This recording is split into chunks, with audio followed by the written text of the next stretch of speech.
كانت حياتهم مثالية، ولكن كل شيء تغير في ثانية. السحر الأسود دخل حياتهم من الباب الخلفي ودمر لهم كل شيء، الأمل والحب وحتى حياتهم. فاطمة وعادل مزوجين وعايشين في مدينة صغيرة، كانوا كيتمناو يكون عندهم ولد من بعد سنوات طويلة ديال الانتظار، وقرروا باش يمشيو لواحد الشيخ في الحومة ديالهم لعل وعسى يلقاو شي حل. ولكن ما كانوش عارفين ان هذا القرار هذا غادي يدفعهم لواحد الحرب مع قوى ما عندهم فيها لا قوة ولا حتى دراية. تابعوا معايا القصة حتى التالي باش تعرفوا السحر الأسود كيفاش دخل حياتهم وكيفاش دمر لهم كل شيء، وكيفاش قرروا يقاوموه بثمن باهظ، ثمن ما عنده ثمن. ولكن قبل بغيت نشكر شكر خاص لأي واحد كيدعمنا وأي واحد كيدير الإعجابات، التعاليق الزوينة ديالكم اللي غنخلي لكم هنا أجمل التعاليق اللي وصلوني في الفيديو اللي قبل. شكر خاص لكم، وشكر خاص لأي واحد غيدير لنا لايك وبارطاجي الفيديو مع صحابه، لأن هذا الشيء هذا كيشجعنا وكيدعمنا وكيخلينا نستمروا. على بركة الله ما نزيدش نطول عليكم أكثر،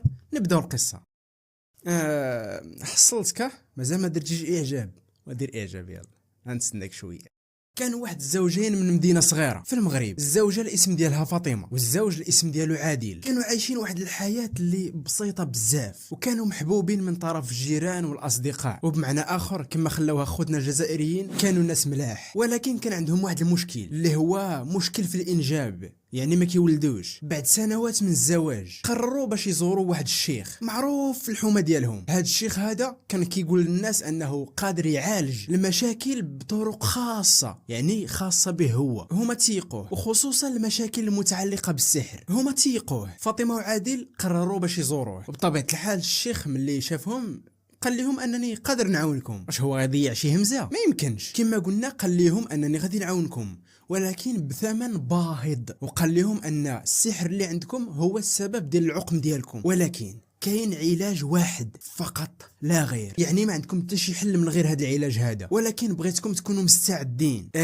مستعدين للتضحية. فاطمة وعادل فكروا مزيان، وفي الأخير قرروا أنهم يوافقوا على العرض ديال الشيخ وبداو في العلاج. من بعد عدة جلسات مع الشيخ الأمور ديالهم بدات كتغير. فاطمة شعرت بواحد التحسن اللي كبير، وولات عندها واحد الطاقة اللي غريبة. من بعد مرور الأيام الأمور ديالهم تحسنات بشكل مفاجئ، حتى أنها حملات من بعد واحد المدة طويلة ديال الانتظار. ولكن من بعد مدة بدات كتبان شي أشياء اللي غريبة. فاطمة بقات كتحس بواحد الخوف، وملي كتنعس كتشوف شي اشخاص غريبين في الاحلام ديالها وكانهم يعني حاضينها وكيراقبوها. ومع مرور الوقت عادل لاحظ بعض التغيرات اللي غريبه في الزوجه ديالو، يعني في سلوكها وكيفاش كتعامل معاه، كيفاش كتعامل مع الناس. وواحد الحاجه اللي غريبه بزاف هي انها ولات غير كتغوت، يعني بدون سبب، ودخلات في حالات غريبه اللي خلاته هو يتصدم من هذا الشيء هذا وهذا التغير المفاجئ. الجيران والاصدقاء لاحظوا في فاطمه انها ولات واحد الانسانه وحده اخرى مختلفه تماما على فاطمه القديمه. في واحد النهار عادل فكر مزيان وقرر باش يرجع للشيخ اللي مشاو لعنده في الاول، بغى يزورو باش يعاود له هادشي اللي وقع لها. ولكن ملي وصل اكتشف انه اختفى تماما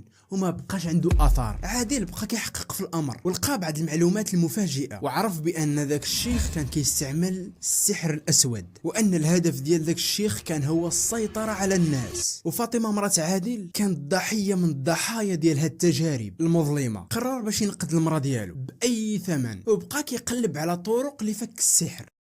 من بعد هذا الشيء هذا دازت شهور من المعاناة، ورغم المحاولات اللي دار عادل باش يعتق الزوجة ديالو، فاطمة ولات أكثر غرقا في هذاك السحر. بقات كتبان لها الكوابيس والوحوش في أي مكان وفي كل لحظة، حتى قرارات باش تترك الحياة، يعني صافي حماق، تبقات غير غادية، صافي هبلات، وخلات عادل مسكين كيعاني من فقدانها. القصة ديالهم ولات واحد الذكرى اللي حزينة في المدينة، حيث اكتشفوا ان الشيخ كان كيستغل الناس والضعف ديالهم وقلة ايمانهم وكيلعب بمصيرهم. الناس عرفوا بان السحر الاسود ماشي لعبة، وان الانسان كيخلص واحد الثمن باهظ الى دخل في هذا العالم.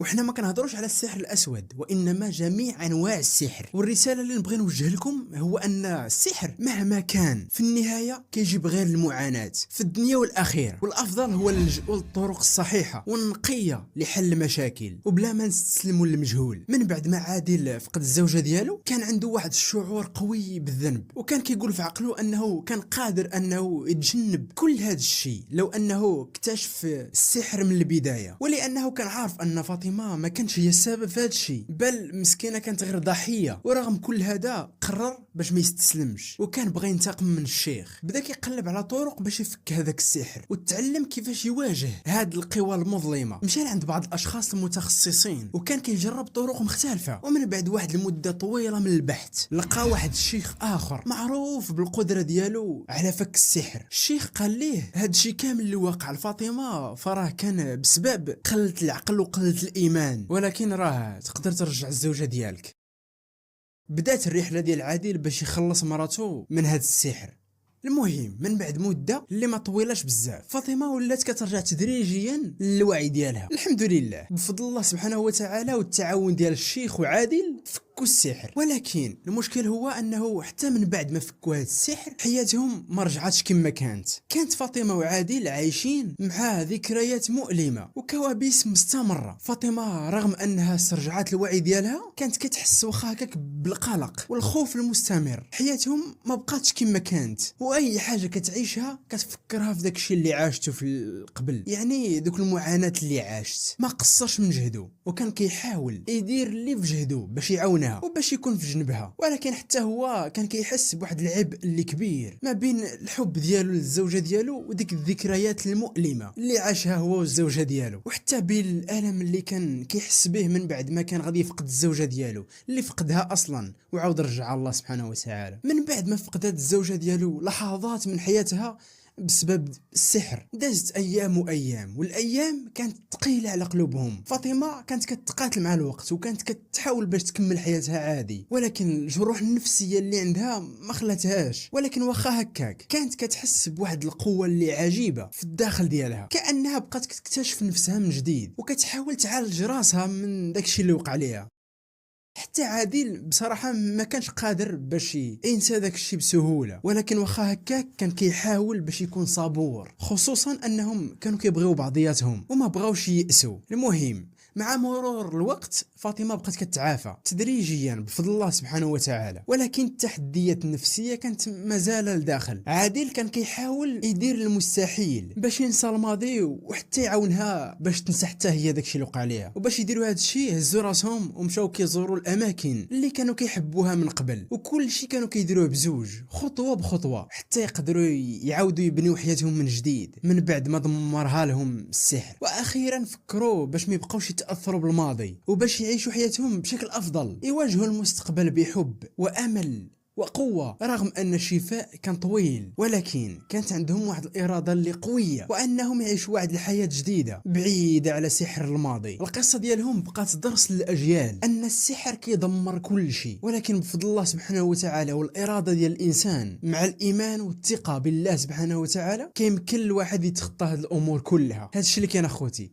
شكرا بزاف بزاف بزاف لكم إلا وصلتوا حتى اللحظة هذه، اللي وصل حتى لهنا باش نعرف الناس الشداد اللي وصلوا معنا حتى لهذه اللحظة هذه كتبوا في التعليقات لوز لوز لوز 3 المرات لوز. كنشكركم بزاف. هادشي اللي كاين. نتلاقاو ان شاء الله في شي قصه اخرى. ما تنساوش بطبيعه الحال تعطونا الراي ديالكم في التعليقات. اللي جديد معنا يتابونا في القناه، اللي قديم معنا شكرا بزاف لكم. ما تنساش دير اعجاب. هادشي اللي كاين. نتلاقاو في فيديو اخر ان شاء الله.